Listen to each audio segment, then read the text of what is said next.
In the misted dawn of 1814, England stood poised between exhaustion and renewal, her fields still damp with winter and her people weary from wars fought far beyond their sight. The Regency lingered like a fading candle, bright but shortening, illuminating ballrooms even as it cast long shadows over estates no longer sustained by fortune alone.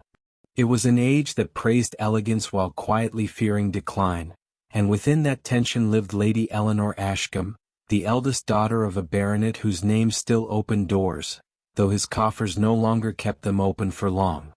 Ashcombe Hall rose from the countryside with a dignity learned in better centuries. Its stone facade remained imposing, yet ivy crept unchecked along its walls, and the windows rattled faintly in the wind, as though the house itself whispered of neglect. Portraits of powdered ancestors gazed down from dim corridors, their confident eyes mocking the present. Once this estate had been a place of music, guests and laughter. Now it endured through habit and pride, sustained by memories rather than means. It was here that Eleanor had learned, early and thoroughly, the art of standing quietly while the world rearranged itself around her. She had been raised to expect a future as radiant as those promised to her sisters. In her girlhood, Eleanor possessed a lively mind and an unguarded laugh, and there had been talk, once, of promising matches. Yet seasons passed, suitors drifted elsewhere, and subtler judgments replaced open admiration. By the time she reached an age still respectable but no longer celebrated, society had decided what she was not. She was not dazzling, not pliant, not easily impressed. She became instead dependable, useful, invisible. The eldest daughter had transformed, without ceremony, into the family's quiet constant. Her sisters' marriages unfolded like chapters from a more generous book. One departed for a viscount's estate in Kent, another for a lord whose ambitions rose as swiftly as his income. Their weddings filled Ashcombe Hall with flowers and congratulation, brief resurrections of joy that faded as quickly as they arrived. Eleanor smiled through each farewell, offering practical advice and steady affection, then returned to her place beside her father, managing accounts and correspondence with a competence that earned gratitude but no celebration. When the household finally stilled, it was Eleanor who remained, holding together what little prosperity endured. Her father, Sir Reginald Ashcombe, was not unkind, but necessity had hardened him. He had inherited a title suited to influence and an estate ill-suited to survival in a changing England. Agricultural reforms, mounting debts, and the cost of maintaining appearances pressed upon him daily. Eleanor understood his anxiety better than anyone, for she read the ledgers he could not bear to face and listened to creditors' letters he pretended not to hear. Love for his daughter warred constantly with the fear of ruin, and fear, more often than not, prevailed.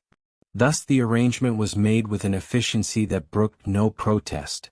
The Earl of Blackmere was wealthy, respectable, and many years Eleanor's senior. He required a wife of good name and quiet temperament. Sir Reginald required relief from debt. The terms were presented to Eleanor as a solution, not a choice. Marriage, she was told gently, would secure the family's future and ensure her own comfort. Romance was not mentioned, as though it were a childish indulgence she ought by now to have outgrown. Eleanor received the news with outward composure. She had long suspected such a conclusion awaited her, and preparation had dulled the initial shock.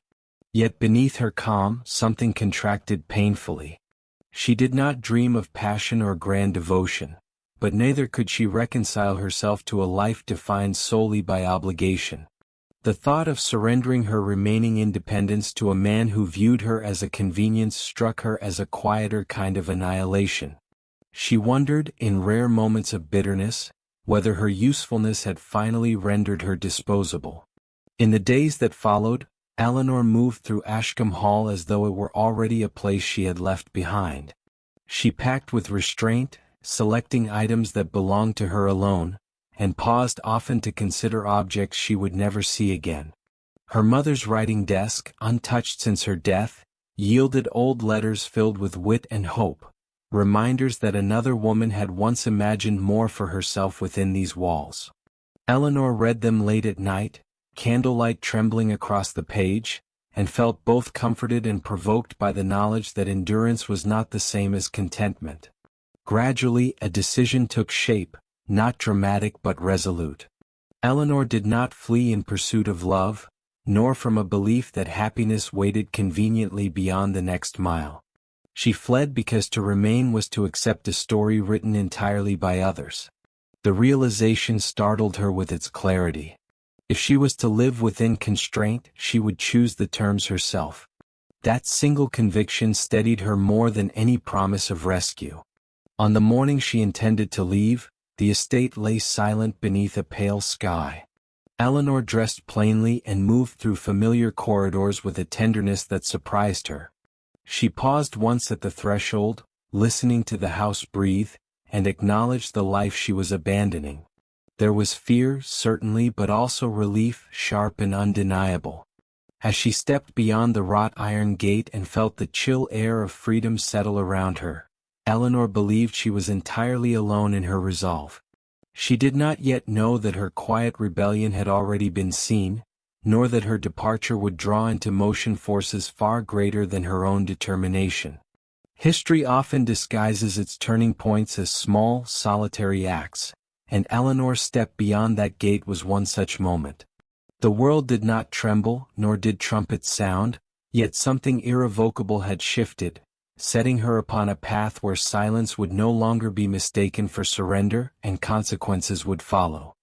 The Duke of Harland returned to England without ceremony, as though slipping back into a life he no longer entirely recognized. The war had ended abroad, yet its residue clung to him in ways no parade could cleanse. He had left for the continent a younger man, shaped by tradition and certainty, and returned older than his years, bearing a discipline forged in blood and command. England hailed him as a hero, a title he accepted with polite detachment, for it belonged more to survival than glory. Power awaited him, undiminished, but ease did not. Harland's estate stretched across counties, their revenues secure, their tenants loyal. In Parliament, his voice carried weight, measured and restrained. Society regarded him as an ideal figure of masculine steadiness, unmarred by scandal, untouched by excess. Yet those who studied him closely sensed a reserve that bordered on isolation. He attended gatherings because duty required it, not because pleasure called. His smiles were courteous, his silences deliberate. The war had taught him that impulse was a luxury, and restraint the only safeguard against regret. Long before his return, before cannon smoke and frozen marches hardened his resolve, Harland had known Lady Eleanor Ashcombe. Their acquaintance was slight, formed in passing years earlier at gatherings neither sought with enthusiasm. She had not commanded attention in rooms built to reward spectacle, yet something in her composure lingered with him. She listened more than she spoke, and when she did speak, her words were precise, unadorned by flattery. In a world practiced at performance, Eleanor's quiet authenticity unsettled him. He noticed how others overlooked her, how conversation bent away as though she occupied a space deemed complete, requiring no further investment. Harland observed these subtleties with the same vigilance he later applied to battlefields. He did nothing with the knowledge then. Rank and circumstance rendered interest improper, and his life followed a course already charted by expectation. Eleanor remained, in his memory, a presence unclaimed by the usual categories, and that distinction alone made her difficult to forget. War intervened, scattering attention and reshaping priorities. During long nights encamped beneath foreign skies, Harland found his thoughts returning unexpectedly to England, to stone halls and green fields, to the particular stillness of a woman who had never asked to be seen. He dismissed the thoughts as fatigue, as nostalgia.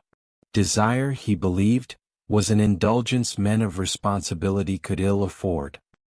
He buried himself instead in command, in calculation, in the grim arithmetic of lives and victories.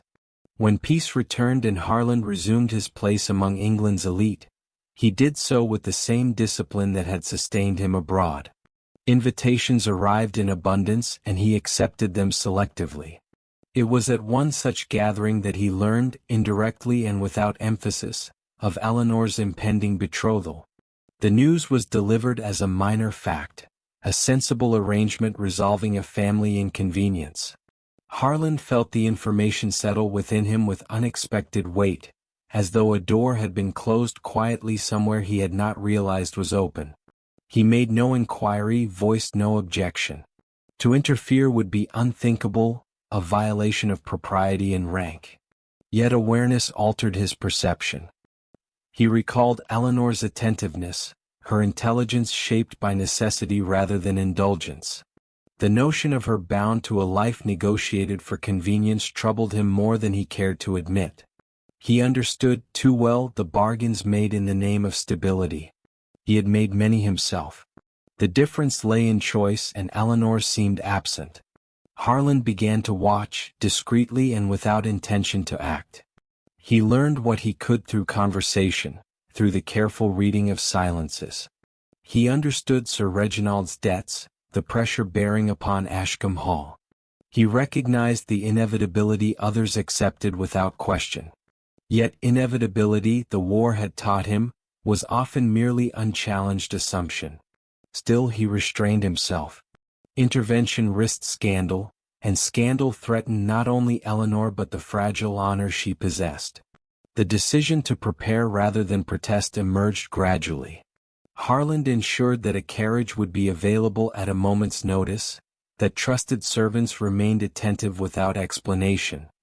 He arranged matters so that if Eleanor chose to step beyond her assigned path, she would not find herself unprotected. He demanded nothing in return, not even her knowledge. To offer her freedom without obligation was the only action that satisfied his conscience.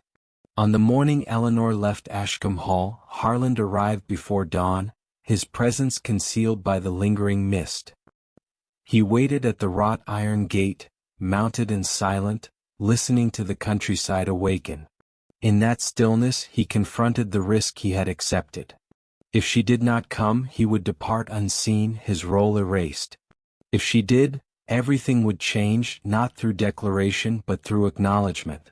When Eleanor emerged, composed yet resolute, and met his gaze without surprise, Harlan understood that restraint had not extinguished feeling, only refined it. What followed would demand more courage than any battlefield had required, and for the first time since his return, he allowed himself to anticipate the cost. Eleanor did not mount the horse immediately, though the moment invited haste. She studied the Duke of Harlan with a composure that surprised them both, measuring not his rank but his intention. Dawn softened the lines of his face, revealing a gravity earned rather than inherited. He did not reach for her, did not speak words of persuasion.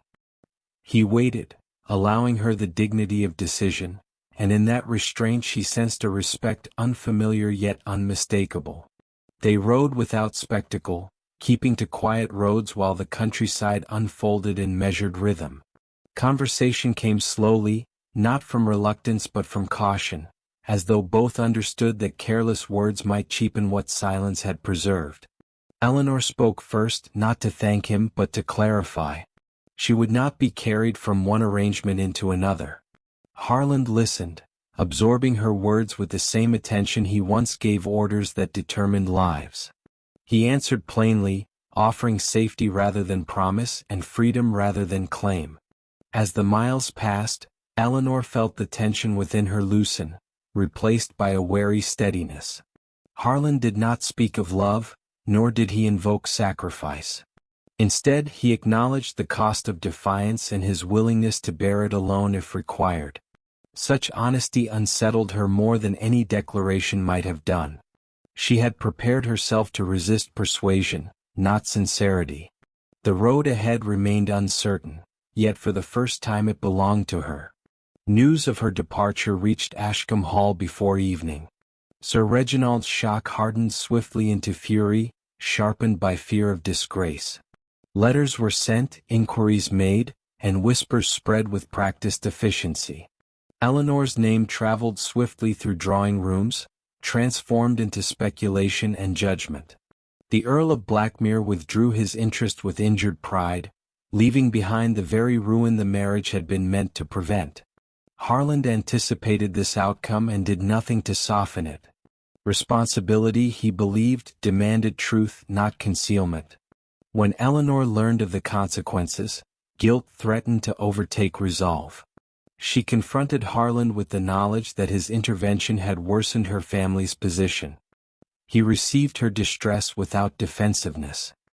He reminded her that injustice preserved through silence remained injustice still.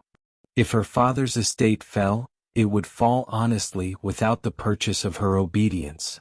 The argument did not erase her pain, but it reframed it, granting her agency even in regret. They took refuge at a modest property Harland rarely used, far from the scrutiny of London. There, days unfolded with unexpected simplicity. Eleanor read, walked, and thought, discovering how unfamiliar unclaimed time felt. Harland observed her not as a benefactor but as an equal presence, adjusting his habits to accommodate her independence. Gradually, conversation deepened, turning from necessity to reflection. They spoke of war, of loss, of the ways duty had shaped them into cautious beings. The question that hovered unspoken between them finally demanded voice. Eleanor asked what he intended, not as a duke but as a man. Harland answered by kneeling before her, not in public spectacle, but in the quiet certainty of choice.